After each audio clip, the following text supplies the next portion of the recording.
कहानी की शुरुआत एक बहुत ही खास सीन को दिखाते हुए होती है, क्योंकि उस दिन कुछ लोगों का एक बहुत ही बड़ी कंपनी की सबसे बड़ी पोस्ट के लिए इंटरव्यू किया जाता है। इसीलिए यहाँ 8 लोगों को चयन यानी चूज किया गया था और वो लोग बहुत ही एक्साइटेड थे। इन सभी 8 लोगों को एकजुट हो जाने के बाद सभी को एक कमरे में लेकर आया जाता है, जहां पर 8 सीट्स थीं। हर सीट्स पर एक क्वेश्चन पेपर पड़ा हुआ था, जिस पर इनका अपना अपना कैंडिडेट नंबर या रोल नंबर लिखा हुआ था, और इस हॉल के दरवाजे के पास एक गार्ड भी खड़ा हुआ था।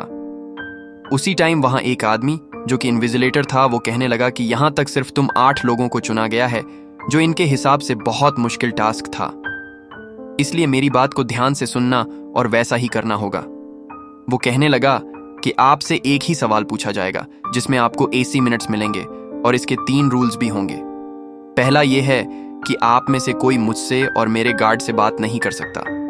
दूसरा, अगर आपने अपने पेपर एग्जाम सीट को खराब कर दिया। और तीसरा, अगर आपने एक भी स्टेप आप इस रूम से बाहर निकाला तो आपको सेलेक्ट नहीं किया जाएगा। फिर वह उन सब से कहता है, do you have any question? लेकिन किसी का भी कोई क्वेश्चन नहीं था, सभी खामोश थे। ये कहने के बाद वह वहां से चला जाता है। जब सबकी नजर अपने अपने क्वेश्चन पेपर पर पड़ी तो वह तो खाली था। पता चला कि उस पर तो कुछ भी नहीं लिखा हुआ था।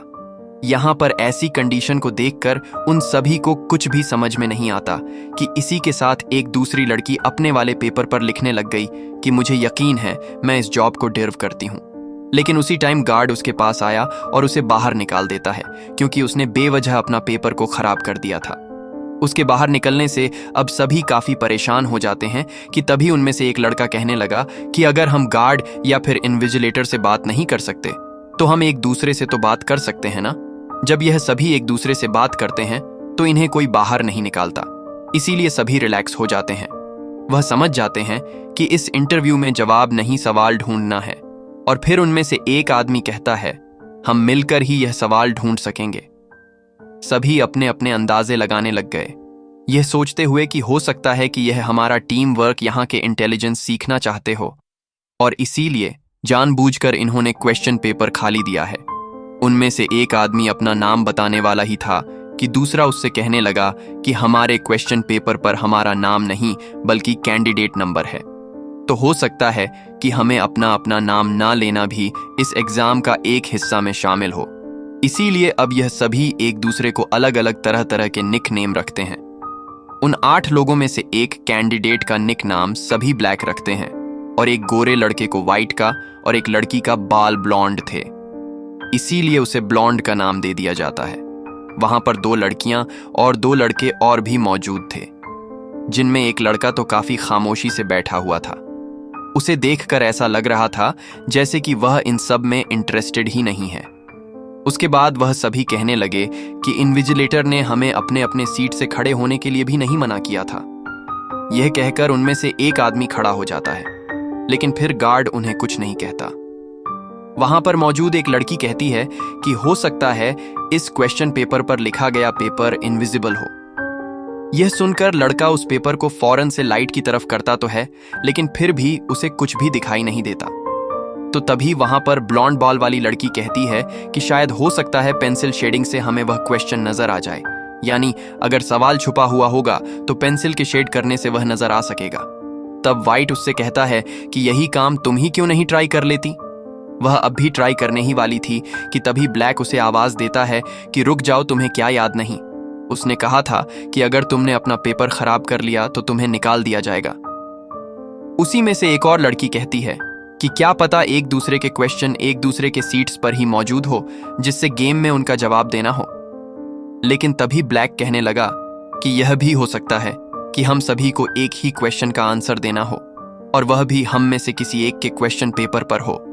यह सुनते ही व्हाइट उठा और सभी के क्वेश्चन पेपर्स लेकर लाइट के थ्रू चेक करने लगता है। लेकिन वो लड़का जो अभी भी बिल्कुल चुपचाप बैठा हुआ था, उसने अपना क्वेश्चन अभी तक चेक ही नहीं करवाया था। तब व्हाइट उसके पास भी जाकर उसका क्वेश्चन पेपर चेक करने लगा, लेकिन उसके औकात थे भी क्वेश्चन पर कुछ नहीं था। वह सभी सोचने कहने लग गए कि कोई तो ऐसा तरीका होगा जिससे हम ये क्वेश्चन ढूंढ सकें कि तभी लेने के लिए तैयार हैं।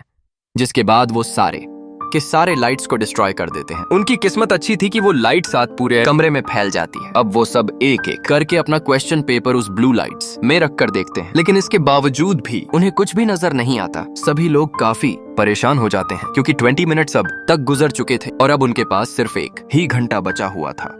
व्हाइट वाला आदमी कहता है कि इन्विजिलेटर ने हमें यह कहा हुआ था कि हम अपना पेपर खराब नहीं करेंगे, लेकिन किसी दूसरे के पेपर खराब करने पर उसने मना। जिस लड़की को गार्ड ने सबसे पहले उस रूम से बाहर निकाला था, वो कोइंसिडेंटली पेपर लेकर पेंसिल से शेड करने लग जाता, लेकिन इधर भी उसे कुछ नहीं दिखाई देता। इसके बाद व्हाइट कहता है कि एक पेपर लेकर उसके 4 टुकड़े करें और उस पर पानी डालकर देखा जाए कि कुछ नजर आता भी है या नहीं। इसके बाद वह उसे एक कॉर्नर में रखकर उस पर सभी उसकी इस हरकत से काफी परेशान होते हैं और उसे बुरा भला कहने लग जाते हैं और कोने में बैठा वही आदमी जो अभी तक खामोश था वह रोने लग जाता है और फ्रेंच में कुछ बोलने लगा। लड़की कहने लगी कि यह आदमी यह कह रहा है कि इससे तुम्हारी अपनी असली असलियत जाहिर होती है। उसके बाद उनमें से एक लड़का कहता है कि हो सकता है कि यह कोई एग्जाम ना हो बल्कि यह कोई गेम हो कि तभी उसे अपने सामने एक बहुत बड़ा ग्लास यानी काला शीशा। कहने लगा कि हो सकता है कि इन्विजिलेटर बाकी लोगों के साथ हमारा तमाशा देखकर हमारा मजाक उड़ा रहा हो। उनमें से एक लड़की कहती है कि नहीं, कंपनी ऐसी नहीं है, ऐसी काम नहीं कर सकती। इसका सीईओ हर चीज पर नजर रखता है और अगर कोई होगा भी तो वह कोई और नहीं ही हो बल्कि सीईओ।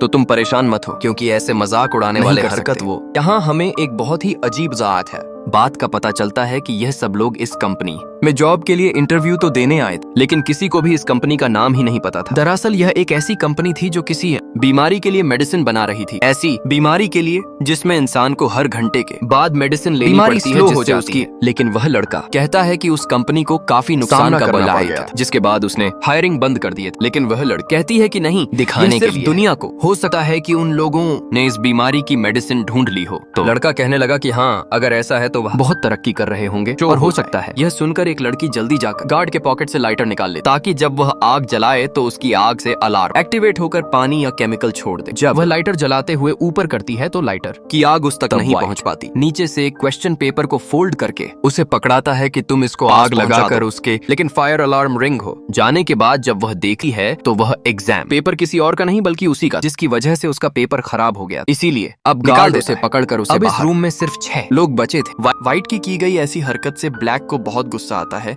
और वह उसी टाइम कहा, I should punch your light out. बस इतना कहते ही रूम के सभी लाइट्स बंद पड़ जाती हैं। ब्लॉन्ड उसे गुस्से से कहती है कि यह तुमने क्या कर दिया। तब पास खड़ा हुआ एक लड़का कहता है, उसने कहा लाइट्स आउट। तो सभी लाइट्स ऑफ हो गई और अब मैं कहूंगा लाइट्स ऑन तो सारे लाइट्स जल जाएंगे और ठीक ऐसा ही हुआ था। यहाँ पर उन्हें यह पता चलता है कि यहाँ का सारा कुछ वॉइस कंट्रोल से चलती थी। यहाँ पर वही अकेला आदमी जो बिल्कुल शुरू से ही खामोश बैठा हुआ था, उसे इन सभी की बातें सुनकर काफी गुस्सा आने लगता है और वह रोना शुरू कर देता है। तब व्हाइट उसके पास जाकर कहने लगा कि तुम अपना पेपर फाड़ क्यों नहीं देते हो, और वह इमोशनल होकर अपना पेपर फाड़ भी देता है। तब गार्ड उस खामोश बैठे हुए आदमी को बाहर निकाल देता है। उसे बाहर निकालते टाइम उसकी ग्लासेस नीचे गिरकर टूट जाती है। यह देखकर ब्लैक को व्हाइट पर बहुत ही ज्यादा गुस्सा आया और उसे बहुत ही जोर से पंच मारता है, जिससे वह बेहोश होकर गिर गया और फिर ब्लैक उसे उठाकर एक चेयर के साथ बांध देता है। कुछ देर के बाद जब उसे होश आता है तब वह कुछ बोलने की कोशिश कर रहा था, लेकिन ब्लैक उसके मुंह से पट्टी नहीं हटाता। लेकिन फिर से एक लड़की उसके मुंह से पट्टी उतार देती है। तब वह कहने लगा कि प्लीज मुझे मेरी मेडिसिन दे दो। यहाँ पर हमें यह पता चला कि व्हाइट को वही बीमारी थी जिस मेडिसिन को इस कंपनी ने बना रही थी और उसे हर घंटे बाद इस मेडिसिन को लेनी पड़ती थी। वह कहता है कि मुझे उस क्वेश्चन के बारे में पता चल चुका है, मुझे मेडिसिन खिला दो तो मैं तुम लोगों को बता दूंगा। लेकिन जब उसकी पॉकेट चेक की गई तो कुछ भी नहीं मिलता और इसी टाइम पर वो दोबारा से बेहोशी की हालत में चला जाता है। उसी टाइम वहां के एक लड़के को उसी लड़की पर शक होने लगता है जिसने व्हाइट की पट्टी खोली थी कि शायद यह इसी कंपनी में काम करती होगी। वो उससे कहता है कि मैं जान चुका हूं, तुम हम पर नजर रखने के लिए यहाँ पर हो ताकि तुम हमारी अटेंशन डाइवर्ट कर सको और ऐसा करते हुए हमारा ध्यान कहीं और लगा सको। मुझे बताओ कि क्वेश्चन क्या है। वो कहती है कि नहीं, मैं तो यहाँ की सिर्फ एक HR हूं और मैंने कभी भी इस कंपनी के CEO को नहीं देखा। यकीन करो, मैं ये भी नहीं जानती कि क्वेश्चन क्या है। इसी के साथ हम देखते हैं कि व्हाइट की बॉडी अजीबों तरीके से कांपने लगती है। तब ब्लॉन्ड सबसे कहने लगी कि यह तो एक्टिंग कर रहा है। तब ब्लैक उसे कहने लगा कि नहीं, ये एक्टिंग नहीं हो सकती, इसको वही बीमारी है जो बीमारी मेरी बीवी को भी थी। तब ब्लॉन्ड कहती है कि इसका मतलब क्या, सच में इसके पास मेडिसिन थी, और अब जबकि उसके पास मेडिसिन नहीं है तो इसका यही मतलब हो सकता है कि वह हम में से किसी के पास है और हमें एक दूसरे को चेक करना चाहिए। अब यहां पर इन लोगों के पास सिर्फ 15 मिनट्स बचे थे। ये सभी एक दूसरे की तलाशी लेना शुरू करते हैं, लेकिन किसी को भी वह मेडिसिन नहीं मिलती। तो एक लड़की उस लड़के के पास जाती है जिसने उससे कहा था कि मुझे तुम पर शक है। वो उससे पूछती है कि तुमने अपनी बबल खाकर कहां रखी, और फिर जब वह देखती है तो उसके बबल में वही पिल होता है। वही पिल उसी वाइट नाम के आदमी को खिला देती है। लेकिन वह लड़का जिसकी बबल गम से ये पिल निकली थी उसके हाथ पर जोर से मारता है, जिसकी वजह से वह पिल वापस वहां की एक ड्रेनेज में गिर जाती है। उसके अंदर किसी का भी हाथ नहीं जा रहा था। तब वह लड़की गुस्से में कैमरा के सामने जाकर कहने लगी कि तुम्हें दिखाई नहीं दे रहा कि यह मर रहा है। तब गार्ड आकर उसे उठाकर बाहर निकाल देता है क्योंकि उसने रूल तोड़ा हुआ था। जिसके बाद ब्लॉन्ड अपने पिन के जरिए उस पिल को बाहर निकालती है और वाइट को खिला देती है। अब यहाँ पर सिर्फ यही 4 लोग बचे पड़े थे, जिस दौरान सभी वाइट से पूछने लग गए कि अब हमें तुम्हें तुम्हारी पिल खिला दी तो तुम भी हमें हमारा क्वेश्चन बता दो। तब वह कहता है कि इस क्वेश्चन में ही उसका आंसर छुपा हुआ है, और जो यहाँ पर सबसे आखिरी में बचेगा वही इस क्वेश्चन का आंसर है। ये कहते ही वह गार्ड के पास भागता है क्योंकि उसके पास गन थी, लेकिन उससे पहले ब्लैक जाकर उस गन को हासिल कर लेता है और फौरन से वाइट पर गन पॉइंट कर देता है। वाइट उससे कहता है कि अच्छा तुम मुझ पर गन चलाना चाहते हो तो चलो चलाओ।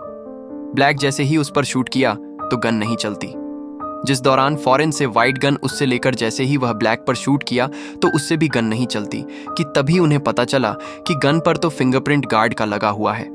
तब वह गार्ड के पास जाकर उसे उसके जरिए एक्टिवेट करता है, लेकिन वाइट उस लड़के पर गन पॉइंट करता है जो ब्लैक और उसके अलावा बच गया था। इसीलिए वह गन देखते ही डर कर कमरे से बाहर चला जाता है। अब सिर्फ 3 लोग बचे थे, ब्लॉन्ड, ब्लैक और वाइट। इसके साथ ही वह ब्लैक को कहने लगा कि अब तुम्हारी बारी है कमरे से बाहर जाने की। यह सुनकर ब्लैक कहता है कि मैं क्यों जाऊंगा। उसी दौरान ब्लॉन्ड कहती है कि ठीक है मैं चली जाती हूं। इसी के साथ ही वह जैसे ही वह डोर के पास पहुंचती है वह बोलती है लाइट्स आउट, जो ठीक टाइम पर लाइट्स ऑन हो जाती हैं और वह वहां पर छुप जाती है। वाइट भी बिना देखे इधर उधर शूट करने लग जाता है। गोलियां बरसाने के बाद जब तक वह कहता है कि लाइट्स ऑन तो देखता है कि ब्लैक वहां पर नीचे गिरा पड़ा है। उसकी चेस्ट पर एक फायर लग चुका था, उसकी आंखें भी बंद हो चुकी थीं, और जब वह देखता है तो ब्लॉन्ड का पैर अभी भी उस कमरे के अंदर होता है। उसे लगता है कि मैंने ब्लॉन्ड को भी बाहर निकाल दिया तो अब मैं ही अकेला ही इस कमरे में बचा हुआ हूं।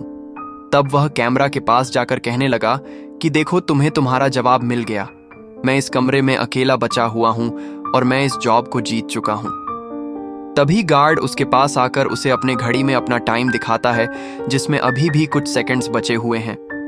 वह इसलिए क्योंकि उस कमरे में यानी एग्जामिनेशन हॉल में वही खामोश आदमी जब बैठा हुआ था तो उस दूसरा उसने घड़ी का टाइम जाकर कुछ सेकंड्स आगे कर दिया था, और वाइट को लगा कि शायद टाइम खत्म हो चुका है और उसने गार्ड से बात कर ली थी, जिसके बाद गार्ड उसे निकाल देता है और वहां पर सिर्फ ब्लॉन्ड बच जाती है।